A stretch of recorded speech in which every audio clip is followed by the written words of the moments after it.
그리스도와 함께하는 고난주간 특별 새벽기도의 이틀째 우리가 함께 맞았습니다. 오늘도 주님 앞에 나오신 여러분들에게 주의 크신 은혜가 함께하기를 축복합니다. 화요일에는 예수님께서 많은 일들을 행하셨습니다. 아침에 일찍이 제자들을 데리고서 베다니에서 예수님이 예루살렘으로 올라가시게 되는데요. 이 예루살렘에서 당시의 종교 지도자들과 많은 논쟁을 벌이시게 됩니다. 그리고 그 논쟁을 마치고 다시 예루살렘에서 다시 내려오셨을 때 한 여인이 오랫동안 준비했던 옥합을 깨뜨리면서 예수님의 머리에 향유를 붓게 되는 그 사건이 있게 됩니다. 화요일날 이른 아침에 제자들을 데리고 예루살렘으로 올라가실 때 무화과 나무가 뿌리째 마르게 된 것을 보면서 그들에게 지울 수 없는 하나의 교훈이 가슴에 새겨지게 됩니다. 그것은 그들의 형식적이고 부패한 신앙을 책망하시는 주님의 뜻이 있었다고 하는 겁니다.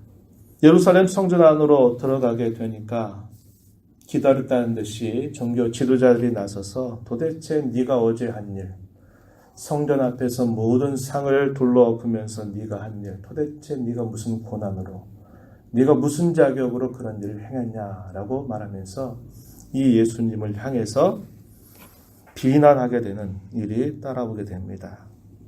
그러자 예수님께서 이들과 함께 논쟁을 하시면서 포도 농부의 비유를 비롯해서 이 종교 지도자들이 서로 결탁해서 너는 예수에게 이런 질문을 해봐라. 또 너는 이런 질문들을 해봐라. 서로 모의를 한 상태에서 예수님과 성전 안에서 논쟁이 일어나게 됩니다.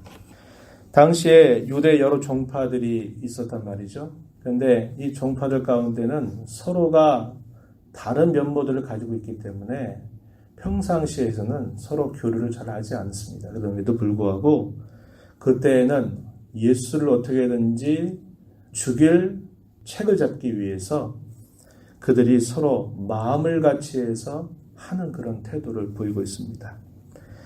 바리새인들과 그 당시의 열심당원들이었던 이 헤롯 땅에서 보낸 한 사람은 예수님에게 찾아와서 로마의 화폐를 보이면서 이 로마 화폐 안에 가이사가 주님이다라는 그런 편말이 써 있는데 그걸 보이면서 세금을 바치는 것이 옳으냐 옳지 않느냐 하는 그런 난감한 질문을 가지고 책 잡으려고 했던 것입니다.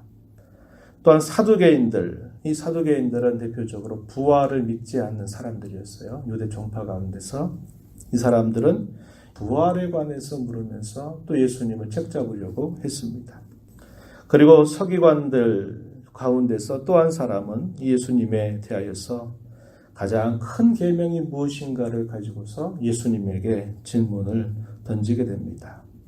이런 모든 질문들에 대하여 예수님은 질문을 통해서 빠질 수 있는 함정을 다 피하시면서 그들의 모든 논쟁을 물리치시게 됩니다. 그리고 몇 가지 가르침들을 그들에게 더 건네주시게 돼요.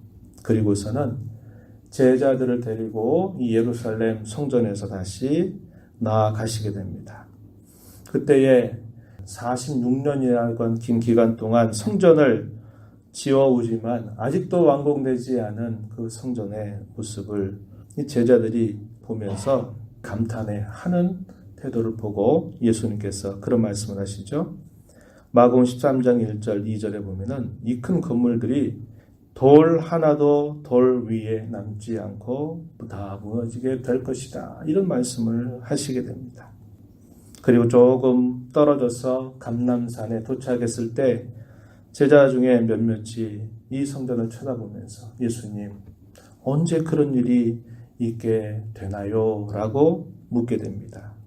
그때 예수님께서 소위 감람산 강화, 감람산에서 종말에 관한 말씀하신 것들을 이야기하시게 됩니다. 그래서 한편으로는 가까운 미래에 있게 될 일들에 대하여서 또 하나는 역사의 종말 가운데서 하나님이 행하신 일들에 대하여서 제자들에게 말씀해 주시게 됩니다. 그때가 바로 언제인가라고 말해주기를 오늘 우리가 읽은 본문 1절과 2절에 보니까 유월절과 무교절 이틀 전이다. 이렇게 말합니다. 그래서 그때가 화요일이었구나라는 것을 우리에게 확실하게 알려주게 되는 것이죠. 종교 지도자들은 명절날에 이 예수를 처형해서 없애버린다면 밀란이 나게 될 것을 두려워하는 마음을 갖습니다. 그러면서도 어떻게 저 예수를 처단해서 죽일까 하는 방도를 계속적으로 멈추지 않고 꾸미게 됩니다. 그날 날이 저물기 전에 한 여인이 옥합을 깨뜨려서 예수님의 머리에 붓는 일이 있게 됩니다. 그것이 오늘 우리가 읽은 본문 3절로부터 9절에 나타나고 있습니다. 나사로의 동생이었던 마리아가 준비한 옥합을 깨뜨려서 예수님의 머리에 붓는 일을 하게 된 것입니다. 이 옥합을 깨뜨린 사건은 성경에 보면 이맘때 했던 사건들에 대해서 기록을 해주고 또 다른 복음서 보게 되면 누가복음 7장 36절에 가서 보면은 향녀라고 불리는 한 여인이 예수님에게 와서 예수님께 이러한 일을 했던 때가 있습니다. 그러나 이것은 동일한 사건이 아니라 다른 사건이라고 하는 겁니다. 그리고 소위 우리가 부르는 찬송가 안에 보면은 막달라 마리아 본받아서 이런 표현이 있죠. 잘못된 가사인데요. 이 막달라 마리아가 옥합을 깨뜨린 게 아니라 이 막달라 마리아의 경우는 7 귀신이 들렸다가 주님의 치유의 은혜로 회복된 여인입니다.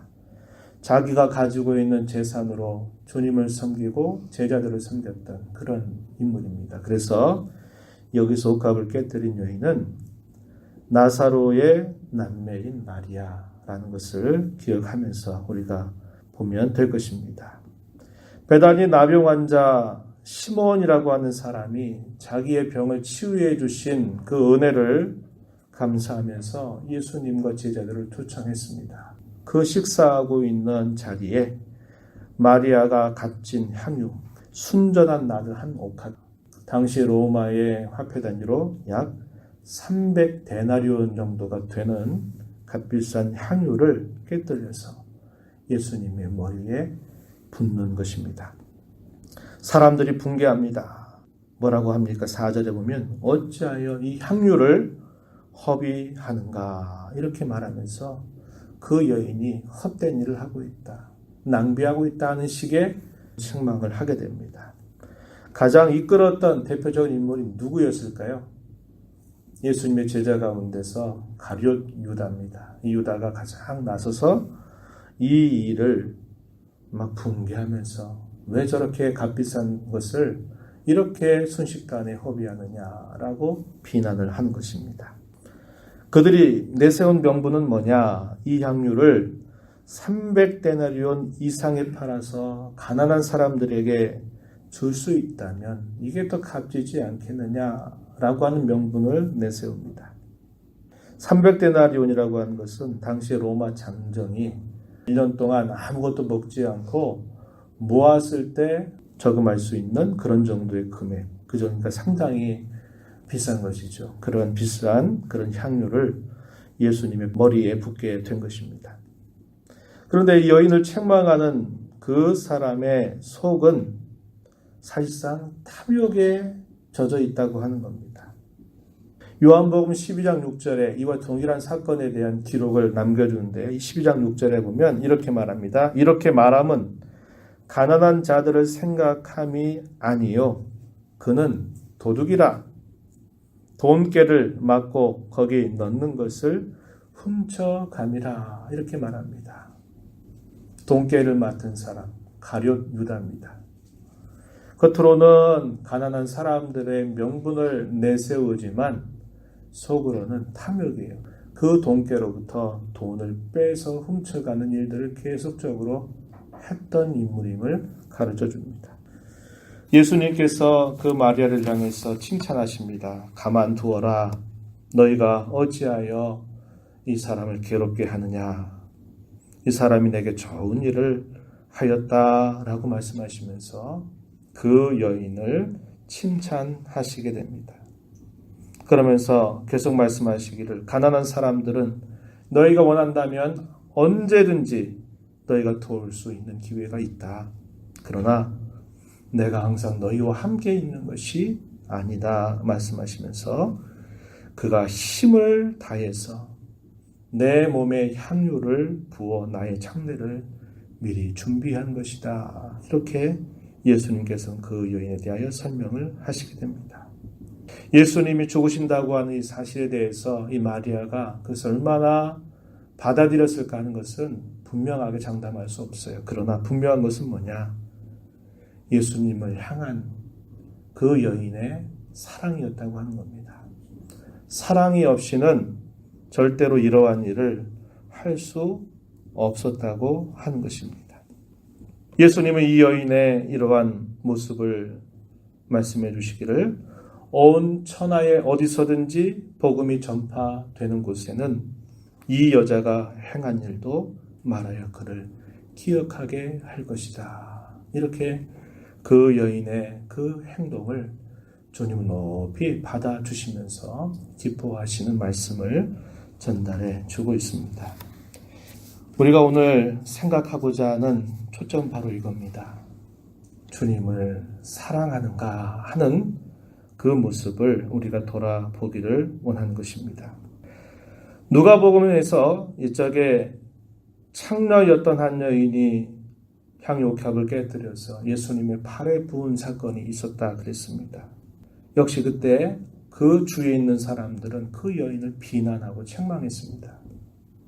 그때 예수님께서 바리새인이었던 이 시몬의 집에서 식사할 때 그런 일이 있었거든요. 그럴 때 이 시몬을 향해서 예수님이 하나의 비유를 드시죠. 예, 시몬아.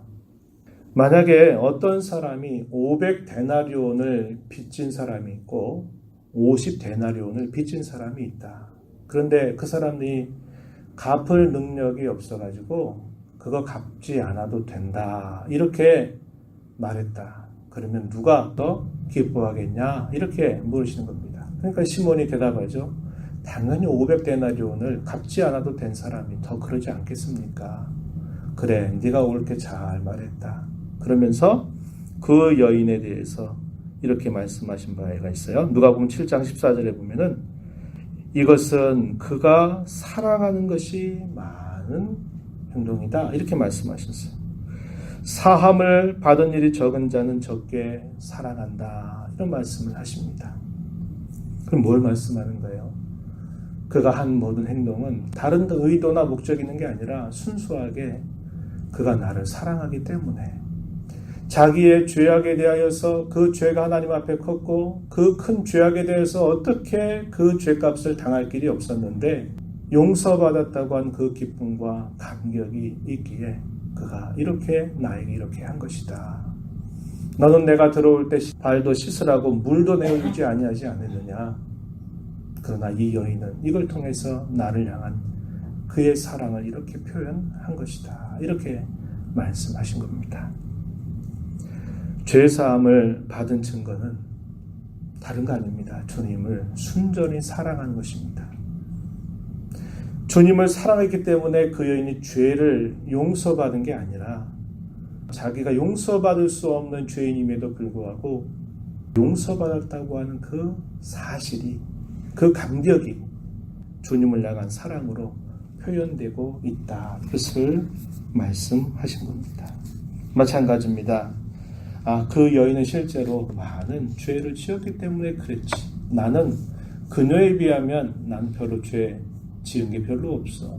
그렇기 때문에 나는 주님을 덜 사랑한다라는 걸 합리화시킬 수 없는 것이죠. 우리가 주님 앞에 범한 그 죄는 우리가 사실상 모든 사람에게는 도토리 키재기와 같은 것에 지나지 않습니다. 하나님의 사랑의 깊이, 그 사랑의 위대함, 그 사랑의 풍부함을 아는 사람은 마땅히 주님을 사랑하게 되고 그 주님을 사랑하는 모습이 자연스럽게 나타나게 된다는 것을 저와 여러분에게 잘 가르쳐 주고 있습니다. 세상을 사랑하면 아버지의 사랑이 그 안에 있지 아니하니. 이 세상에 있는 것들은 육신의 정욕과 안목의 정욕과 이생의 자랑이다. 이게 무슨 말씀입니까? 이 세상을 내가 사랑하면 그만큼 아버지를 향한 사랑은 적을 수밖에 없다는 거예요. 그러나 내가 주님을 많이 사랑한다는 것은 이 세상을 내가 살아가지 않는 것과 같은 것입니다. 오늘 이 시간 이 주의 말씀을 보면서 얼마나 그 사랑에 감격하고 주님을 사랑하고 있는가. 주님을 사랑한다고 말하면서 여전히 이 세상에 그런 탐욕들을 우리가 버리지 않고 이 세상에 많은 욕심들을 매일 품고 산다면 말뿐인 신앙인 거죠. 주님을 사랑하는 것은 이 세상을 미워하는 것과 같은 것이고, 주님을 사랑하는 것은 곧 주의 몸된 교회를 사랑하는 것이요, 또 형제를 사랑하는 것이요, 다른 사람들에게 그리스도의 사랑을 나타내는 것으로 증명되는 것임을 우리는 기억합니다. 이 새벽 시간에 이 말씀을 들으면서 이러한 주님의 귀한 사랑을 받은 자들로 저 또한 주님을 사랑하는 그러한 참 성도의 걸음을 걸어가게 해주십시오. 간절하게 기도하시면서 또 이 하루를 주와 더불어 살게 되기를 진심으로 바랍니다. 하나님 아버지 감사합니다. 이 새벽 시간 저희들을 사랑하셔서 주님 앞에 불러주시고 주님께서 2000년 전 제자들과 함께 하셨던 그 행적을 또다시 살펴봅니다. 주님을 사랑하는 것, 죄사함을 받은 증거임을 분명하게 보여주시는 말씀을 함께 살펴보았습니다. 용서받을 수 없는 죄인, 끊임없이 주의 뜻을 행하는 것보다도 날마다 죄의 빚만 더해가는 그냥 연약하고 허물 많은 저희들을 그토록 사랑하셔서 자신을 온전히 대신 내어주시는 그 귀한 사랑을 받아 저희들이 하나님의 자녀가 되고 이 땅에서 하나님을 섬기는 자로 삼아 주신 것을 늘 감사하면서 하나님 사랑의 부요함, 그 깊이와 넓이와 크기를 날마다 알아가는 삶이 되게 하셔서 저희들이 주님을 참으로 사랑하는 삶을 살도록 도와주시옵소서. 이 세상을 사랑하면 아버지를 사랑하는 것이 없다고 말씀하셨사오니 이 말씀을 통해 참 주님의 사랑을 회복하는 저희 모두가 되게 해 주옵소서. 귀하신 예수님 이름으로 간절히 기도하옵나이다. 아멘.